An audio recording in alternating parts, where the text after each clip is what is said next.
Saluton, mi estas hodiaŭ en la Esperanto-domo en Antverpeno. Aperis antaŭ nelonge ĉi tiu romano de Lode van de Velde, kaj li estas ĉi tie kaj respondos al kelkajn demandojn, prezentos ĝin. Jen. Lode, kiu vi estas, kion vi faras en la vivo? Saluton.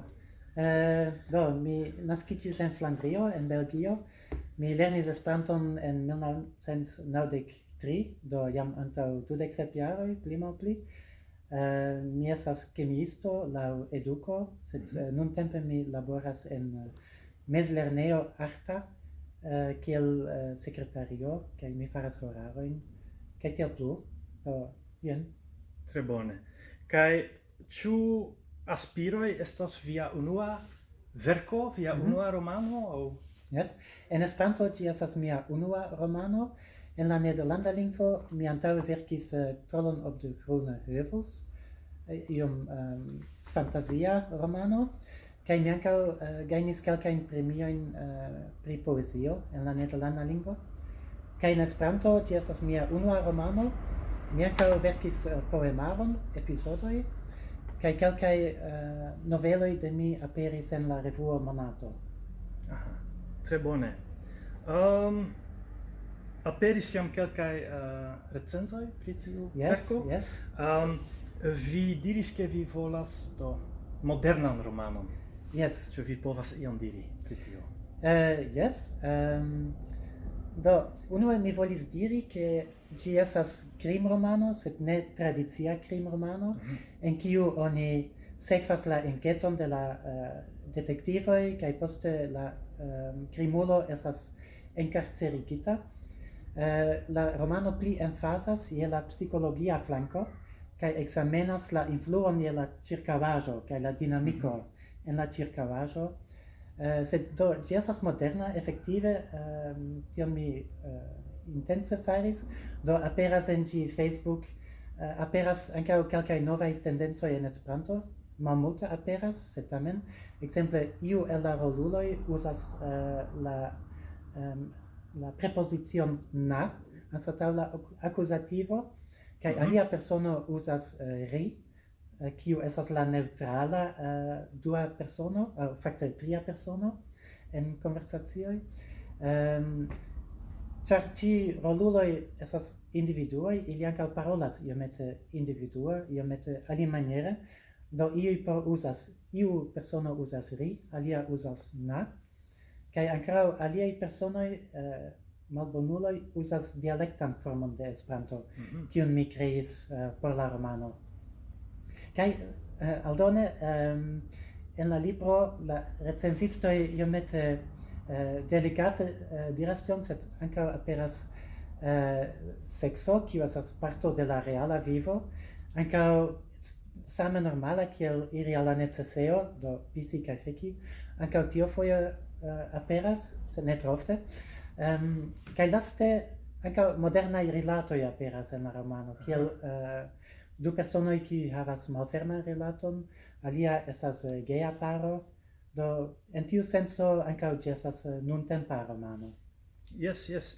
Ankaŭ ĝi aspektas tre moderne laŭ la eldono. Kiu eldonis ĝin? Dankon.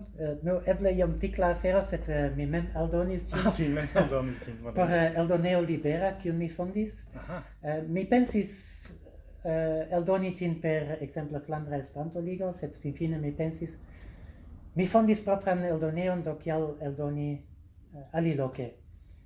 Do jen mi tamen pensis mi mem eldonu.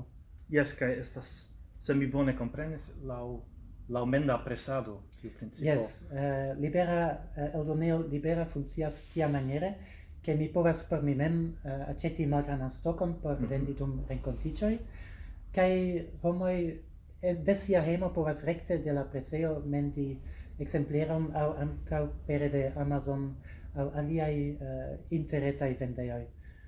Do tio estas tre praktike, ĉar mi ne mem devos mendi libron, enkonvertigi, afranki, sendi al la poŝto aŭ iri al la poŝtoficejo aŭ al kuriero.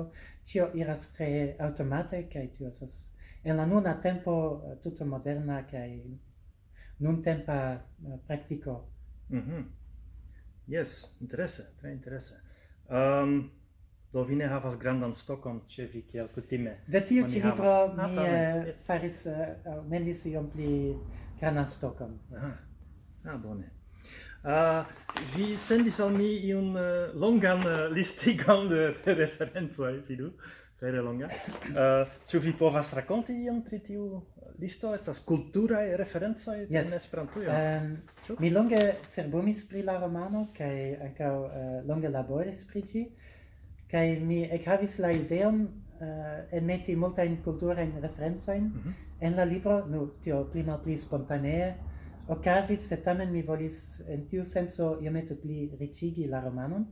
Ekzemple la subtitolo sub aspiroj estas Kroniko de neanoncita murdo, kiu estas referenco al la Kroniko de anoncita murdo de Marquez. Do en la romano estas referencoj al Esperanta kulturo, kiel ankaŭ menciita en pluraj recenzoj, sed ankaŭ de ne-Esperanta kulturo estas referencoj en ĝi. Do mi defias la legantojn trovi tiujn referencojn. Krome, kion la recenzistoj mencias, estas ke en la libro aperas multaj vortludoj ankaŭ. Kaj ankaŭ kelkaj mem-inventitaj vortoj, kiujn mi per noto en la romano mem klarigas. Ekzemple, gripo, do estas la loko en kiun oni antaŭe almenaŭ metis la bebon, nuntempe tio estas lulilo. Sed do gripo, polico, estas iu mallongigo kiun mi mem kreis, kaj kiu fakte ankaŭ similas al la germana mallongigo. Do tiajn aferojn mi enmetis sufiĉe multe.